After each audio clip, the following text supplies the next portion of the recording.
बिस्मिल्लाहिर्रहमानिर्रहीम। अस्सलामु अलैकुम वरहमतुल्लाहि वबरकातुहू। कैसे हैं आप सब? उम्मीद है ठीक होंगे। आज हम मुख्तलिफ़ किस्म के पकौड़े बनाते हैं। पकौड़े अगरचे हर घर में बनाए जाते हैं और हर घर के में पकौड़ों के बगैर अफ्तारी ही नहीं होती, लेकिन फिर भी आप देखें शायद आपको मेरा तरीका थोड़ा डिफरेंट लगे या मेरे पकौड़े जो हैं वो बेहतर हों, तो आप कॉपी करने की कोशिश करें। ज़रूरी नहीं कि मैं आपसे अच्छे बनाती, मैं भी आपके पकौड़े उससे भी अच्छे होते होंगे। उसके लिए हमने ये पोटैटो चिप्स जो है ना वो काटे हैं, आलूओं के चिप्स। तो आलूओं के चिप्स के लिए हमने पकौड़े जो हैं ये बेसन अलहदा हमने ये बनाना है। और मुख्तलिफ़ सब्ज़ियाँ जो हैं हमारे पास, उसमें आलू हैं, आलू हम फ्रेंच फ्राइज़ की तरह काटेंगे, गोभी है, पालक के पत्ते हैं, ये सब्ज़ मिर्चें हैं और ये बैंगन है। इन सब के स्लाइसेस काट के तो साथ साथ हम काटेंगे क्योंकि ये डिसकलर हो जाते हैं, इसलिए इनको पहले नहीं काट सकते।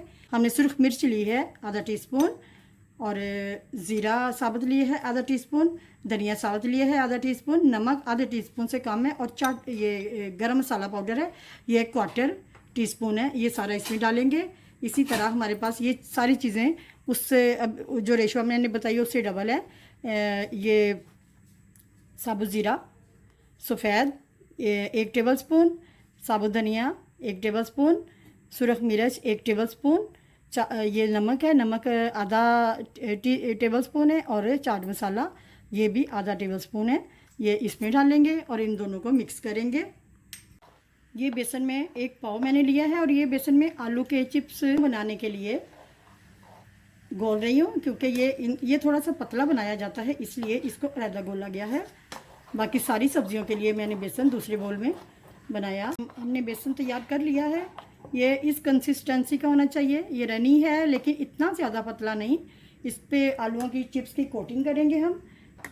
सब्ज़ धनिया और सब्ज़ मिर्चें आप डाल सकते हैं, मैंने कभी नहीं डाला इनमें सब्ज़ धनिया और सब्ज़ मिर्चें नहीं डाली। अगर आपको पसंद है तो आप डाल सकते हैं, बाकी सब्जियों वाले में डालेंगे लेकिन इसमें हम नहीं डालते। अब हम पकौड़े बनाते हैं। मैंने आलू की एक कतली को बेसन में डिप करके डाला, लेकिन अभी उतना गर्म ये ऑयल हमारा नहीं हुआ। ये ऑयल थोड़ा सा और गर्म हो ले फिर हम बाकी के चिप्स डालते हैं। अब ये रिक्वायर्ड इसकी हीट हो गई है ऑयल की, इस तरह का ऑयल होना चाहिए। अब हम सारी कतलियाँ इसमें डालेंगे और तेज़ी से डालेंगे एक एक को। पहले से मैंने सारी बेसन में रखी हुई हैं, अलहदा से पकड़ें फिर उसको बेसन में डिप करें फिर मुश्किल होती है। तो इस तरह बेसन में इस तरह सारी डिप की होती हैं, एक एक पकड़ के आप डालते जाएं तो आसानी से जो है वो डल जाती हैं। आप देख सकते हैं मैंने इसमें काफ़ी सारे पकौड़े डाले हैं, एक के ऊपर एक तो नहीं डाला, लेकिन जो साइडों पे गुंजाइश होती है इधर साइडों पे भी और डाल देते हैं। अब इनको इकट्ठा आप पलटें, एक एक करके भी पलटने की ज़रूरत नहीं। ये बहुत सॉफ्ट फ्लफ़ी होंगे और जब खाएंगे तो हल्का सा आपको क्रंच महसूस होगा इसका।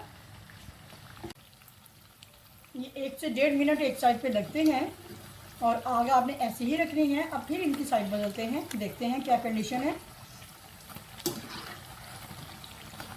अभी कुछ एक साइड से पके हैं, कुछ दूसरी साइड से पके हैं। थोड़ा सा इनका कलर मज़ीद बेहतर हो जाए, डार्क नहीं करने, लेकिन कलर अच्छा होना चाहिए गोल्डन सा। फिर हम इनको उतारते हैं। इसी दौरान आलू भी पक जाते हैं। ज़्यादा जल्दी उतारेंगे तो आलू अंदर से कच्चे रह जाएंगे। और आलूओं को आपने ज़्यादा मोटा भी नहीं काटना, बहुत बारीक चिप्स की तरह काटना है। ये आलू इतना पतला मैंने काटा है। अब ये मुकम्मल डन है। अब इनको हम टिश्यू पेपर के ऊपर निकालते हैं। ये हमारे बहुत मज़ेदार क्रंची फ्लफ़ी से पकौड़े तैयार हैं। दोबारा बेसन घोलेंगे और सब्जियों के पकौड़े बनाएंगे। उसमें सबसे पहले हम बैंगन को काटेंगे, लेकिन बिल्कुल हम उसे बेसन के अंदर ही काटेंगे। जो बेसन का हम महलूल बनाएंगे, इसका बैटर बनाएंगे, ताकि बैंगन जो है वो डिसकलर ना हो, क्योंकि वो बहुत जल्दी ब्लैक हो जाता है। ये हमने बेसन को घोल लिया है, लेकिन आप इस बेसन में अगर चम्मच इस तरह हिलाएं और आपको थोड़ा चम्मच मुश्किल से मूव करें तो ये बेसन अभी हार्ड है और इतना पतला नहीं कि कोटिंग वाली चीज़ों को हम जो है इसमें डिप करके तो तलें। ये बेसन पकौड़ों के हिसाब से भी थोड़ा सा सख्त है, इसको थोड़ा सा और पतला करेंगे। अगर इस तरह का बेसन रखें तब भी पकौड़े हार्ड बनते हैं, तो इस वजह से इसको थोड़ा सा और पतला करेंगे। ज़्यादा पतला नहीं कि जैसे पकौड़ों की कतलियों को निकाला जाता है, उनका बैटर, उनका बेसन इससे भी ज़्यादा पतला होता है। अभी भी ये चम्मच मुश्किल से मूव कर रहा है ये, और पानी अभी सारा मिक्स हो जाएगा तो सही हो जाएगा। अब हम बैंगन की कतलियाँ बनाने के लिए अलहदा से बोल में थोड़ा सा बेसन लेके इससे थोड़ा सा पतला करेंगे, ज़्यादा पतला नहीं करना। इसमें आप चाहें तो थोड़ा सा सब्ज़ धनिया और थोड़ी सी सब्ज़ मिर्चें डाल सकते हैं। मैं ज़्यादातर तीखी वाली सब्ज़ मिर्चें यूज़ नहीं करती। आलू की कतलियों में मैंने ये सब्ज़ मिर्चें और सब्ज़ धनिया नहीं डाला था। अब हम बैंगन की कतलियाँ इसी बेसन के अंदर ही काटेंगे ताकि वो डिस्कलर ना हो। ये आप देख रहे हैं, इनको बेसन में इसी तरह बेसन में काटते जाएंगे।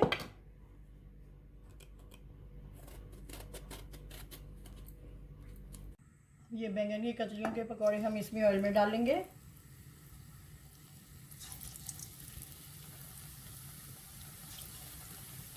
सारे इकट्ठे आप इसमें डाल सकते हैं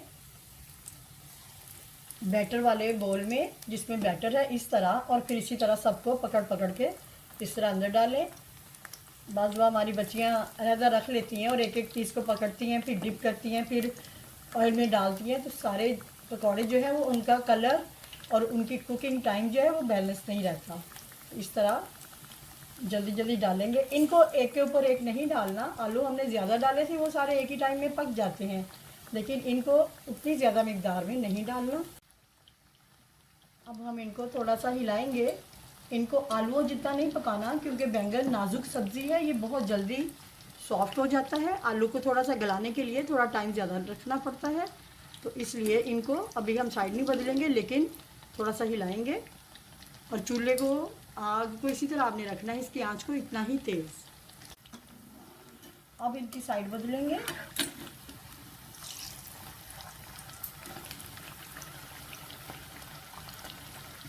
अब हम इनको निकाल लेंगे। इससे ज़्यादा इनको नहीं पकाना, बैंगन ज़्यादा सॉफ्ट हो गया तो अच्छा नहीं लगेगा।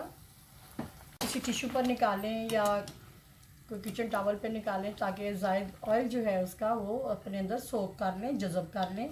या गोभी के पकौड़े डालेंगे।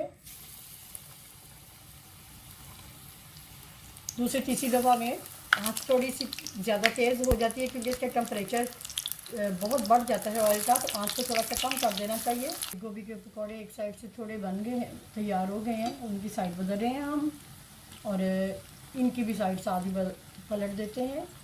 अब इनको हम उतार लेते हैं। गोभी बिल्कुल कच्ची नहीं रही होगी। ये 2 बैंगन के पीसेस बच गए थे, ये भी मैंने इनके साथ डाल दिए। पालक के पत्तों के पकौड़े भी बनाएंगे। ये छोटे साइज़ वाली छोटी गड्डी जो है पालक की, वो ली है। इसके भी पकौड़े अच्छे बनते हैं, मुरमुरा सा। और बस इसको बहुत जल्दी डालना भी है और निकालना भी। पत्ता जो है ये आपस में जुड़ जाता है, इसको हैंडल करना थोड़ा सा मुश्किल भी होता है। इस तरह इनके पकौड़े बनेंगे। अब हम इनकी साइड फ़ौरन बदलेंगे और आधे मिनट के अंदर अंदर हम इनको उतार लेंगे। इनको भी फ़ौरन निकाल लेंगे। तो हम प्याज के पकौड़े बनाते हैं। इसमें सिर्फ प्याज है, सब्ज़ धनिया और सब्ज़ मिर्चें हैं। प्याज आपने स्लाइस काटना है और एक एक चम्मच भर के, या जिस साइज़ का आप पकौड़ा बनाना चाहें आप डालते जाएं। ये हमारे प्याज के पकौड़े बन रहे हैं। मैंने आग को थोड़ा आहिस्ता किया है, क्योंकि चूल्हे की आग अब तेज़ हो गई थी, क्योंकि मुसलसल तीसरी चौथी दफ़ा जब पकौड़े डालें तो उसका फ्लेम जो है वो काफ़ी टेम्परेचर हाई हो गया था। अब इनकी भी साइड बदलेंगे, निकाल लेंगे। इनको सख्त नहीं होने देना, ज़्यादा देर इनको हल्की आंच पे पकने दें तो ज़ाहिर जब तक कलर थोड़ा सा हमारा तसल्ली के मुताबिक नहीं हो जाता तो हम उनको पकने देते हैं। उस चक्कर में पकौड़े सख्त हो जाते हैं, हार्ड हो जाते हैं। इसलिए इनको सख्त नहीं होने देना, इनको नरम रखना है। ये आलूओं के चिप्स जो हैं, ये फ्रेंच फ्राइज़ स्टाइल में आलू काट के अब इनके पकौड़े बनाएंगे। इनको मिक्स कर लेंगे पहले अच्छी तरह।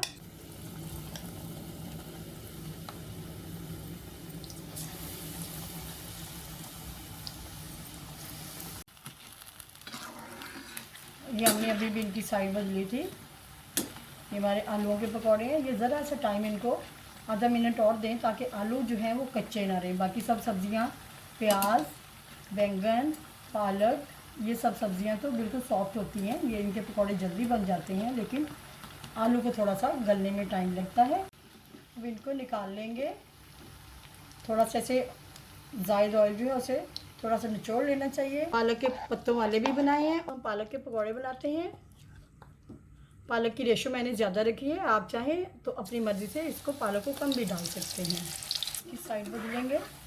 इनको भी ज़्यादा पकाने की ज़रूरत नहीं है क्योंकि पालक भी सॉफ्ट होती है, इसको कौन सा गलाने की ज़रूरत है, इस वजह से। ये आखिरी दफ़ा जब पालक के पकौड़े डालने लगी तो मैंने फ्लेम कम कर दी थी, क्योंकि जब 3-4 दफ़ा हमने पकौड़े बनाए हैं मुख्तलिफ़ किस्म के तो फिर इसका हीट हाई हो जाती है, तो आखिरी दफ़ा में थोड़ी हीट कम करनी पड़ती है। अब हम इनको उतार लेते हैं।